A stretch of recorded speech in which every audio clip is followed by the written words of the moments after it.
आओ माता वैष्णो देवी दे चरणे च मत्था टेकना। जय माता दी। जम्मू कश्मीर के लेफ्टिनेंट गवर्नर मनोज सिन्हा जी, मुख्यमंत्री उमर अब्दुल्ला जी, केंद्रीय मंत्रिमंडल के मेरे सहयोगी Ashwini Vaishnaw ji, Jitendra Singh, V Somanna ji, deputy CM Surendra Kumar ji, Jammu Kashmir विधानसभा में नेता विपक्ष सुनील जी, संसद में मेरे साथी जुगल किशोर जी, अन्य जनप्रतिनिधिगण और मेरे प्यारे भाई और बहनों,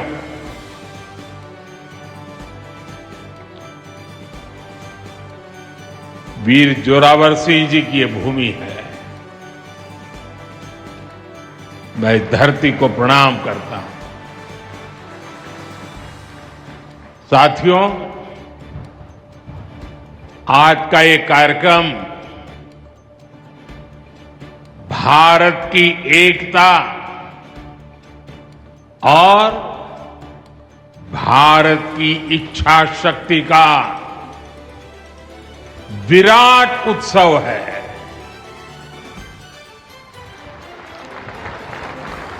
माता वैष्णो देवी के आशीर्वाद से आज वादी कश्मीर भारत के रेल नेटवर्क से जुड़ गई है। मां भारती का वर्णन करते हुए हम श्रद्धा भाव से कहते आए हैं, कश्मीर से कन्याकुमारी। ये अब रेलवे नेटवर्क के लिए भी हकीकत बन गया है। उधमपुर, श्रीनगर, बारामूला, ये रेल लाइन प्रोजेक्ट ये सिर्फ नाम नहीं है, ये जम्मू कश्मीर के नए सामर्थ्य की पहचान है। भारत के नए सामर्थ्य का जयघोष है। थोड़ी देर पहले मुझे चिनाब ब्रिज और अंजी ब्रिज का लोकार्पण करने का अवसर मिला है। आज ही 2 नई वंदे भारत ट्रेनें जम्मू कश्मीर को मिली है। यहां जम्मू में नए मेडिकल कॉलेज का शिलान्यास हुआ है। 46,000 करोड़ रुपए के प्रोजेक्ट्स जम्मू और कश्मीर के विकास को नई गति देंगे। मैं आप सभी लोगों को विकास के नए दौर के लिए बहुत बहुत बधाई देता हूं। साथियों, जम्मू कश्मीर की अनेक पीढ़ियां रेल कनेक्टिविटी का सपना देखते देखते गुजर गई। मैं कल सीएम उमर अब्दुल्ला जी का एक बयान देख रहा था और अभी भाषण में भी बताया। वो भी बोले थे कि जब वो 7वीं 8वीं में पढ़ते थे तब से इस प्रोजेक्ट को पूरा होने का इंतजार कर रहे थे। आज जम्मू कश्मीर के लाखों लोगों का सपना पूरा हुआ है। और ये भी हकीकत है, जितने अच्छे काम है ना, वो मेरे लिए ही बाकी रहे हैं। साथियों, ये हमारी सरकार का सौभाग्य है कि इस प्रोजेक्ट ने हमारे कार्यकाल में गति पकड़ी और हमने इसे पूरा करके दिखाया। बीच में कोविड के कालखंड के कारण भी अनेक मुसीबतें आई, लेकिन हम डटे रहे। साथियों, रास्ते में आने जाने की मुश्किलें, मौसम की परेशानी, लगातार पहाड़ों से गिरते पत्थर, ये प्रोजेक्ट पूरा करना मुश्किल था, चुनौतीपूर्ण था। लेकिन हमारी सरकार ने चुनौती को ही चुनौती देने का रास्ता चुना है। आज जम्मू कश्मीर में बन रहे अनेकों ऑल वेदर इंफ्रास्ट्रक्चर प्रोजेक्ट इसका उदाहरण है। कुछ महीने पहले ही सोनमर्ग टनल शुरू हुई है। अभी कुछ देर पहले ही मैं चिनाब और अंजी ब्रिज से होकर आपके बीच आया हूं। इन पुलों पर चलते हुए मैंने भारत के बुलंद इरादों को, हमारे इंजीनियर्स, हमारे श्रमिकों के हुनर और हौसले को जिया है। चिनाब ब्रिज दुनिया का सबसे ऊंचा रेलवे आर्च ब्रिज है। लोग फ्रांस में, पेरिस में एफिल टावर देखने के लिए जाते हैं, और ये ब्रिज एफिल टावर से भी बहुत ऊंचा है। अब लोग चिनाब ब्रिज के जरिए कश्मीर देखने तो जाएंगे ही, ये ब्रिज भी अपने आप में एक आकर्षक टूरिस्ट डेस्टिनेशन बनेगा। सब लोग सेल्फी पॉइंट पर जाकर के सेल्फी निकालेंगे। हमारा अंजी ब्रिज भी इंजीनियरिंग का बेहतरीन नमूना है। ये भारत का पहला केबल सपोर्टेड रेलवे ब्रिज है। ये दोनों ब्रिज सिर्फ ईंट, सीमेंट, स्टील और लोहे के ढांचे नहीं है। ये पीर पंजाल की दुर्गम पहाड़ियों पर खड़ी भारत की शक्ति का जीवंत प्रतीक है। ये भारत के उज्जवल भविष्य की सिंह गर्जना है। ये दिखाता है विकसित भारत का सपना जितना बड़ा है, उतना ही बुलंद हमारा हौसला है, हमारा सामर्थ्य है। और सबसे बड़ी बात, नेक इरादा है, अपार पुरुषार्थ है। साथियों, चिनाब ब्रिज हो या फिर अंजी ब्रिज, ये जम्मू की और कश्मीर की दोनों क्षेत्रों की समृद्धि का जरिया बनेंगे। इससे टूरिज्म तो बढ़ेगा ही, इकोनॉमी के दूसरे सेक्टर्स को भी लाभ होगा। जम्मू और कश्मीर की रेल कनेक्टिविटी दोनों क्षेत्रों के कारोबारियों के लिए नए अवसर बनाएगी। इससे यहां की इंडस्ट्री को गति मिलेगी। अब कश्मीर के सेब कम लागत में देश के बड़े बाजारों तक पहुंच पाएंगे और समय पर पहुंच पाएंगे। सूखे मेवे हो या पश्मीना शॉल, यहां का हस्तशिल्प अब आसानी से देश के किसी भी हिस्से तक पहुंच पाएगा। इससे जम्मू कश्मीर के लोगों को देश के दूसरे हिस्सों में आना जाना भी बहुत आसान होगा।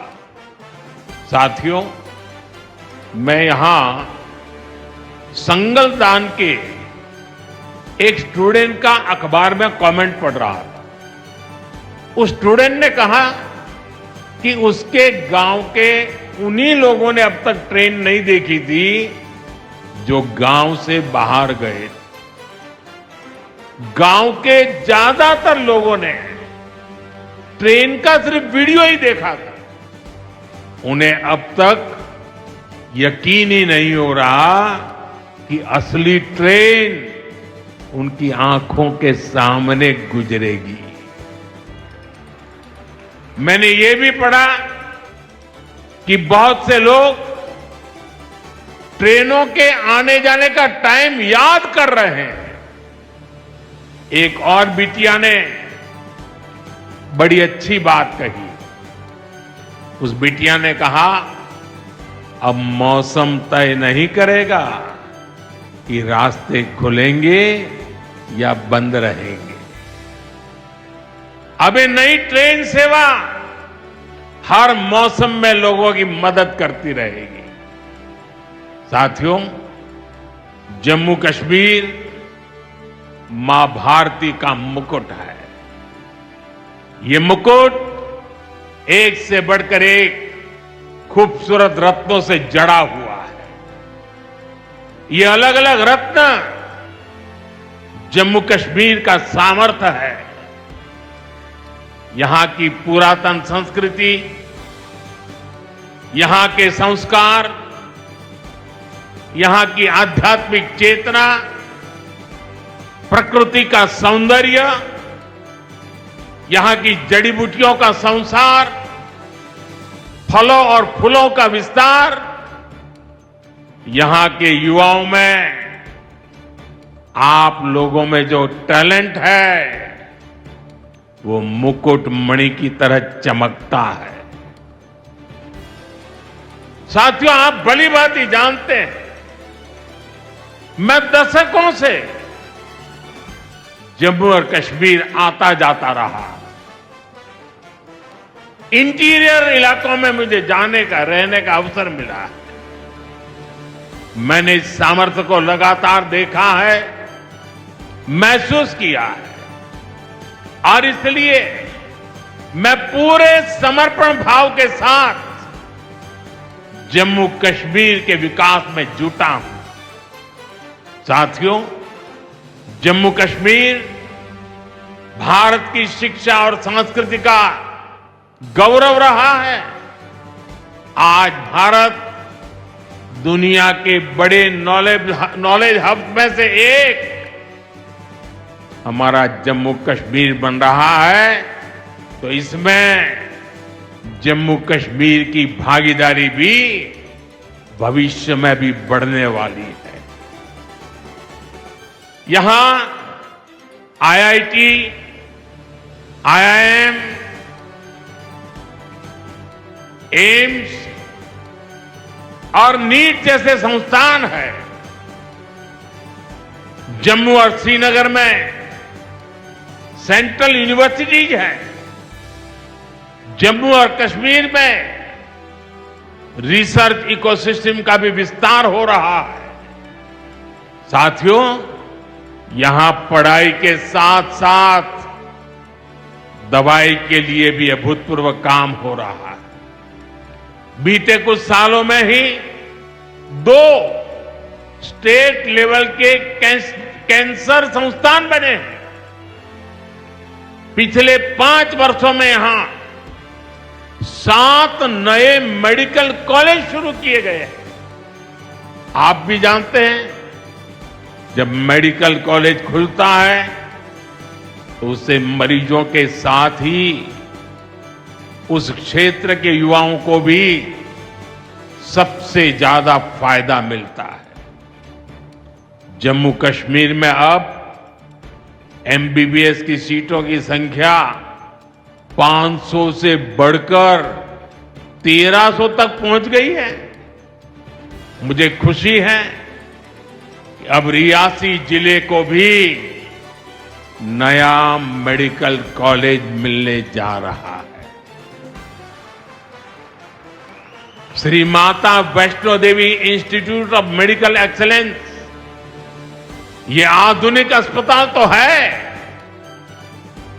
ये दान पुण्य करने की हमारी जो संस्कृति है उसका भी उदाहरण है। इस मेडिकल कॉलेज को बनाने में जो राशि लगी है उसके लिए भारत के कोने कोने से माता वैष्णो देवी के चरणों में आने वाले लोगों ने दान दिया हुआ है। मैं श्री माता वैष्णो देवी श्राइन बोर्ड को, उनके अध्यक्ष मनोज जी को इस पवित्र कार्य के लिए बहुत बहुत शुभकामनाएं देता। इस अस्पताल की क्षमता भी 300 बेड से बढ़कर 500 बेड की जा रही है। कटरा में माता वैष्णो देवी के दर्शन करने आने वाले लोगों को भी इससे बहुत सहूलियत रहने वाली है। साथियों, केंद्र में भाजपा एनडीए की सरकार को अब 11 साल हो रहे हैं। ये 11 साल गरीब कल्याण के नाम समर्पित रहे हैं। प्रधानमंत्री आवास योजना से 4 करोड़ गरीबों का पक्के घर का सपना पूरा हुआ है। उज्ज्वला योजना से 10 करोड़ रसोइयों, उसमें धुएं का अंत हुआ है। हमारी बहनों को, बेटियों को उनकी सेहत की रक्षा हुई है। आयुष्मान भारत योजना से 50 करोड़ गरीबों को 5 लाख रुपए तक का मुफ्त इलाज मिला है। प्रधानमंत्री गरीब कल्याण अन्न योजना से हर थाली में भरपेट अनाज सुनिश्चित हुआ है। जनधन योजना से पहली बार 50 करोड़ से ज्यादा गरीबों के लिए बैंक का दरवाजा खुला है। सौभाग्य योजना से अंधेरे में जी रहे 2.5 करोड़ परिवारों में बिजली की रोशनी पहुंची है। स्वच्छ भारत मिशन के तहत बने 12 करोड़ शौचालयों ने खुले में शौच की मजबूरी से मुक्ति दिलाई है। जल जीवन मिशन से 12 करोड़ नए घरों में नल से जल पहुंचने लगा है। महिलाओं का जीवन आसान हुआ है। पीएम किसान सम्मान निधि से 10 करोड़ छोटे किसानों को सीधी आर्थिक सहायता मिली है। साथियों, सरकार के ऐसे अनेक प्रयासों से पिछले 11 साल में 25 करोड़ से ज्यादा गरीबों ने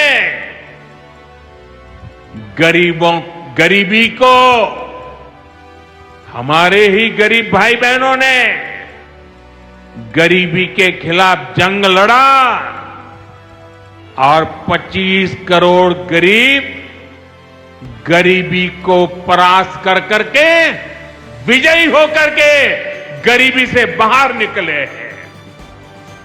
अब वो नए मध्यम वर्ग का हिस्सा बने हैं। जो लोग अपने आप को समाज व्यवस्था के एक्सपर्ट मानते हैं, बड़े खेरखा मानते हैं, जो लोग अगड़े पिछड़े की राजनीति में डूबे रहते हैं, जो लोग दलितों के नाम पर राजनीतिक रोटियां सेकते रहे हैं,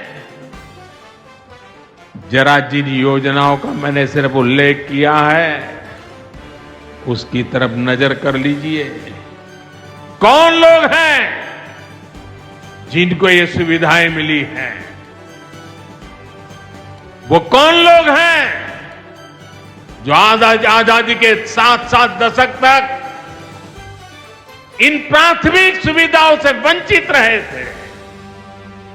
ये मेरे दलित भाई बहन है, ये मेरे आदिवासी भाई बहन है, ये मेरे पिछड़े भाई बहन है, ये पहाड़ों पर गुजारा करने वाले, ये जंगलों में बसने वाले, झुग्गी झोपड़ी में जिंदगी पूरी करने वाले, ये वो परिवार है जिनके लिए मोदी ने अपने 11 साल खपा दिए हैं।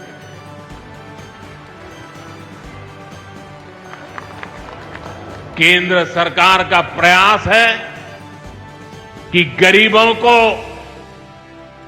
नए मध्यम वर्ग को ज्यादा से ज्यादा ताकत दे। 1 रैंक 1 पेंशन हो,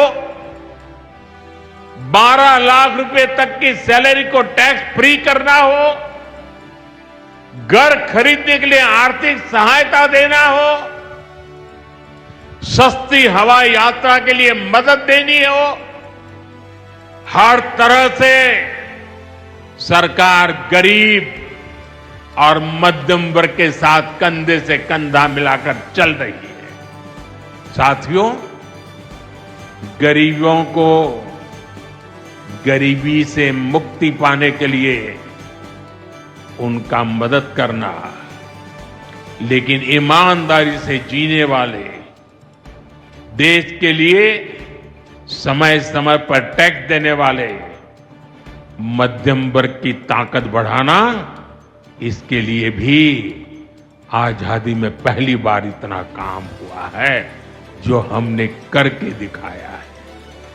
साथियों, हम अपने यहां नौजवानों के लिए लगातार रोजगार के नए अवसर बढ़ा रहे हैं और इसका एक अहम जरिया है टूरिज्म। टूरिज्म से रोजगार मिलता है, टूरिज्म लोगों को जोड़ता है, लेकिन दुर्भाग्य से हमारे पड़ोस का देश मानवता का विरोधी,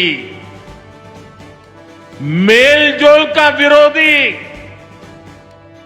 टूरिज्म का विरोधी, इतना ही नहीं, वो ऐसा देश है जो गरीब की रोजी रोटी का भी विरोधी है।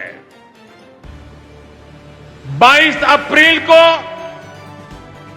पहलगाम में जो कुछ हुआ वो इसी का उदाहरण है।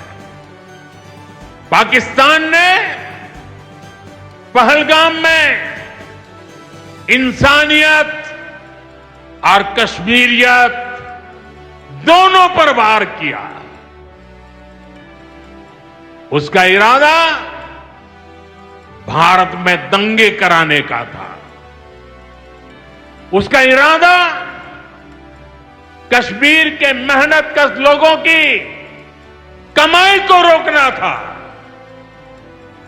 इसलिए पाकिस्तान ने टूरिस्ट पर हमला किया।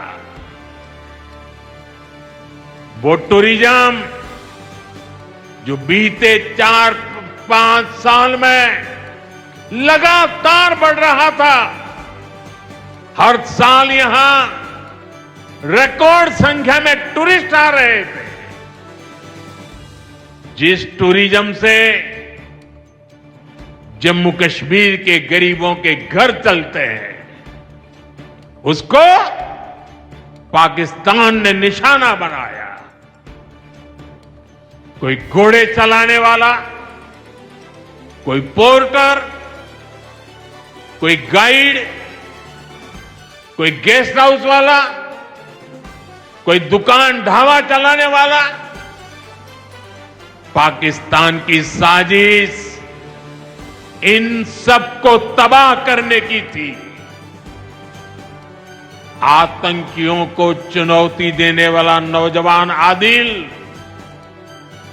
वो भी तो वहां मेहनत मजदूरी करने गया था, लेकिन अपने परिवार की देखरेख कर सके इसलिए मेहनत कर रहा था। आतंकियों ने उस आदिल को भी मार दिया।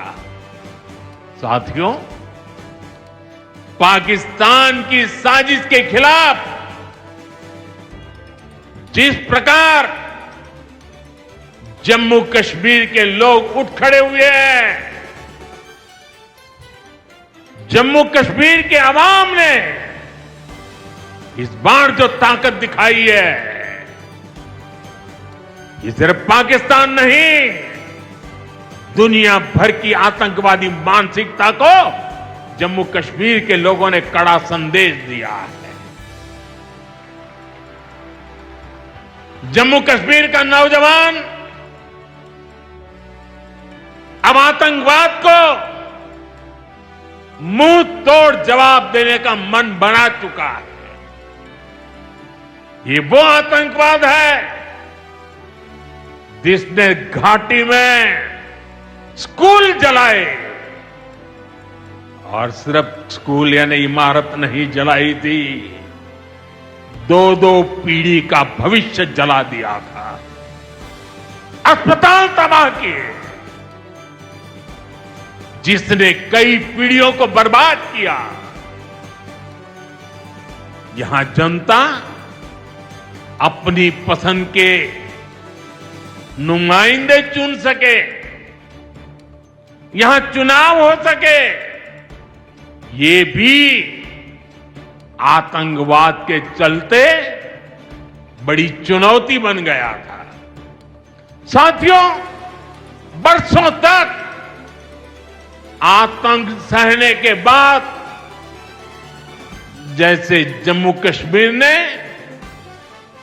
इतनी बर्बादी देखी थी, इतनी बर्बादी देखी थी कि जम्मू कश्मीर के लोगों ने सपने देखना ही छोड़ दिया था। आतंकवाद को ही अपना भाग्य मान लिया था। जम्मू कश्मीर को इस स्थिति से निकालना जरूरी था, और हमने ये करके दिखाया है। आज जम्मू कश्मीर का नौजवान नए सपने भी देख रहा है और उन्हें पूरे भी कर रहा है।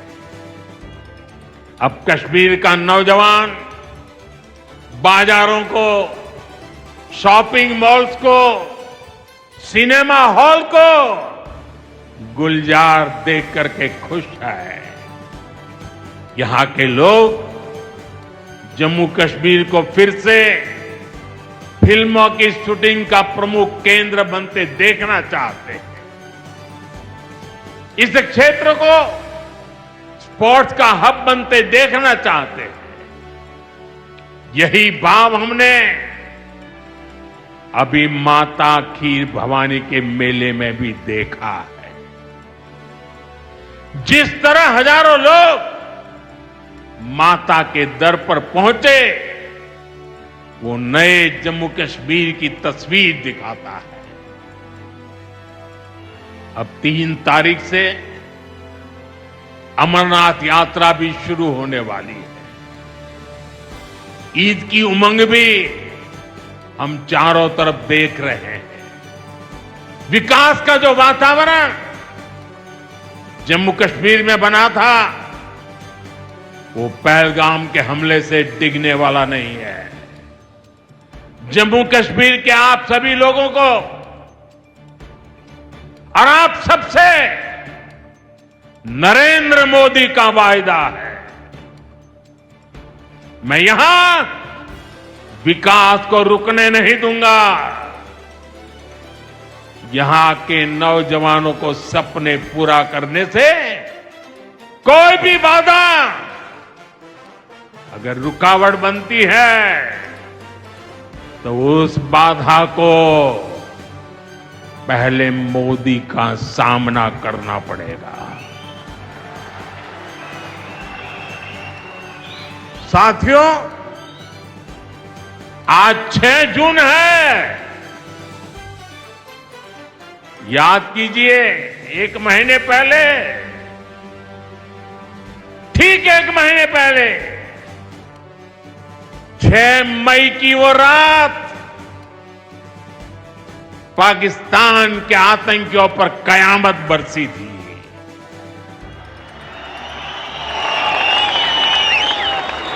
अब पाकिस्तान कभी भी ऑपरेशन सिंदूर का नाम सुनेगा तो उसे अपनी शर्मनाक शिकस्त याद आएगी। पाकिस्तानी फौज और आतंकियों ने कभी सोचा नहीं था कि भारत पाकिस्तान में सैकड़ों किलोमीटर अंदर जाकर के आतंकवादियों पर इस तरह वार करेगा। बरसों की मेहनत से उन्होंने आतंक की जो इमारतें बनाई थी, वो कुछ ही मिनटों में खंडहर में बदल गई है। और ये देख पाकिस्तान बुरी तरह बौखला गया और उसने अपना गुस्सा जम्मू के, पूंछ के दूसरे जिलों के लोगों के पर भी निकाला। पूरी दुनिया ने देखा कि पाकिस्तान ने कैसे यहां घर उजाड़े, बच्चों पर गोले फेंके, स्कूल, अस्पताल तबाह किए, मंदिर, मस्जिद, गुरुद्वारों पर शेलिंग की। आपने जिस तरह पाकिस्तान के हमलों का मुकाबला किया, वह हर देशवासी ने देखा है। इसलिए अपने परिवारजनों ने उनके साथ हर देशवासी पूरी शक्ति से खड़ा है। साथियों, जिन लोगों की क्रॉस बॉर्डर फायरिंग में मृत्यु हुई है, उनके परिवार के सदस्य को कुछ दिन पहले ही नियुक्ति पत्र सौंपे गए।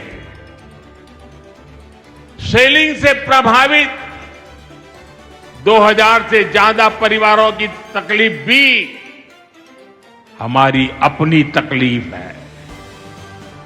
इन परिवारों को शेलिंग के बाद अपने घर की मरम्मत के लिए आर्थिक मदद दी गई थी। अब केंद्र सरकार ने ये तय किया है कि इस मदद को और बढ़ाया जाए। आज के इस कार्यक्रम में मैं इसकी भी जानकारी आपको देना चाहता हूं। साथियों, जिन घरों में बहुत ज्यादा नुकसान हुआ है उन्हें अब 2 लाख रुपए और जो घर आंशिक रूप से क्षतिग्रस्त हुए उन्हें 1 लाख रुपए की सहायता अलग से दी जाएगी, अतिरिक्त दी जाएगी।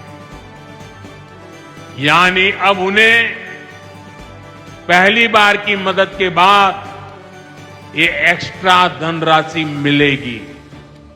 साथियों, हमारी सरकार बॉर्डर किनारे बसे लोगों को देश का प्रथम प्रहरी मानती है। बीते दशक में सरकार ने बॉर्डर के जिलों में विकास और सुरक्षा के लिए अभूतपूर्व काम किया। इस दौरान करीब 10,000 नए बंकर्स बनाए गए। इन बंकरों ने ऑपरेशन सिंदूर के बाद बने हालात में लोगों का जीवन बचाने में बड़ी मदद की है। मुझे बताते हुए खुशी है कि जम्मू और कश्मीर डिवीजन के लिए 2 बॉर्डर बटालियन बनाई गई है। 2 वुमेन बटालियन बनाने का भी काम पूरा कर लिया गया है। साथियों, हमारा जो इंटरनेशनल बॉर्डर है उसके पास जो बहुत दुर्गम इलाके हैं वहां भी सैकड़ों करोड़ रुपया खर्च करके नया इंफ्रा बनाया जा रहा है। कठुआ से जम्मू हाईवे को 6 लेन का एक्सप्रेसवे बनाया जा रहा है। अखनूर से पुंछ हाईवे का भी चौड़ीकरण किया जा रहा है। वाइब्रेंट विलेज प्रोग्राम के तहत भी बॉर्डर के गांवों में विकास के काम को और गति दी जा रही है। जम्मू कश्मीर के 400 ऐसे गांव जहां ऑल वेदर कनेक्टिविटी नहीं थी, उन्हें 1800 किलोमीटर की नई सड़कें बिछाकर जोड़ा जा रहा है। इस पर भी सरकार 4,200 करोड़ रुपए से ज्यादा खर्च करने जा रही है। साथियों, आज मैं जम्मू कश्मीर के आप लोगों से, खासकर यहां के नौजवानों से एक विशेष आग्रह भी करने आया और जम्मू कश्मीर की धरती से मैं देश को भी आग्रह करना चाहता हूं। आपने देखा है कि कैसे ऑपरेशन सिंदूर ने आत्मनिर्भर भारत की ताकत दिखाई है। आज दुनिया भारत के डिफेंस इकोसिस्टम की चर्चा कर रही है और इसके पीछे एक ही कारण है, हमारी सेनाओं का मेक इन इंडिया पर भरोसा। सेनाओं ने जो कर दिखाया, अब वही हर भारतवासी को दोहराना है। इस साल के बजट में हमने मिशन मैन्युफैक्चरिंग की घोषणा की। इस मिशन के तहत सरकार मैन्युफैक्चरिंग को नई उड़ान देने का काम कर रही है। मैं जम्मू कश्मीर के युवाओं से कहूंगा, आइए इस मिशन का हिस्सा बनिए। देश को आपकी आधुनिक सोच चाहिए, देश को आपके इनोवेशन की जरूरत है। आपके आइडिया, आपकी स्किल भारत की सुरक्षा को, भारत की अर्थव्यवस्था को नई ऊंचाई देंगे। पिछले 10 वर्षों में भारत एक बड़ा डिफेंस एक्सपोर्टर बना है। अब हमारा लक्ष्य है दुनिया के टॉप डिफेंस एक्सपोर्टर्स में भारत का नाम भी शामिल हो। इस लक्ष्य की ओर हम जितना तेजी से बढ़ेंगे उतनी ही तेजी से भारत में रोजगार के लाखों नए अवसर पैदा होंगे। साथियों, हमें एक और संकल्प लेना है। जो सामान भारत में बना हो,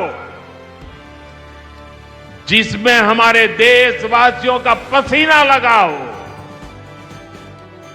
हम सबसे पहले उसे ही खरीदें। और यही राष्ट्रभक्ति है, यही राष्ट्र की सेवा है। सीमा पर हमें हमारी सेनाओं का मान बढ़ाना है और बाजार में हमें मेड इन इंडिया का गौरव बढ़ाना है।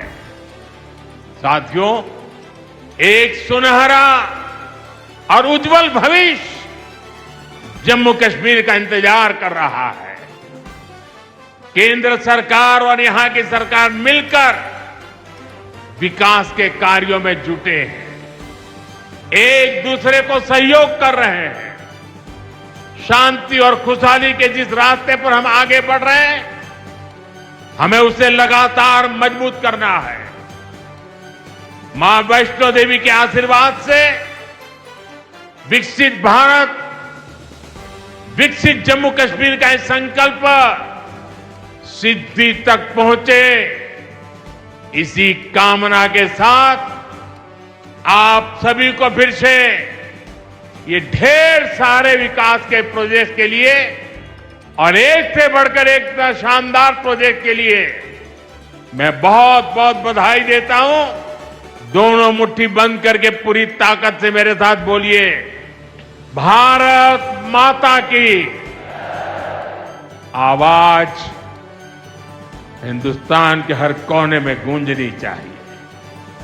भारत माता की, भारत माता की, भारत माता की, भारत माता की। बहुत बहुत धन्यवाद।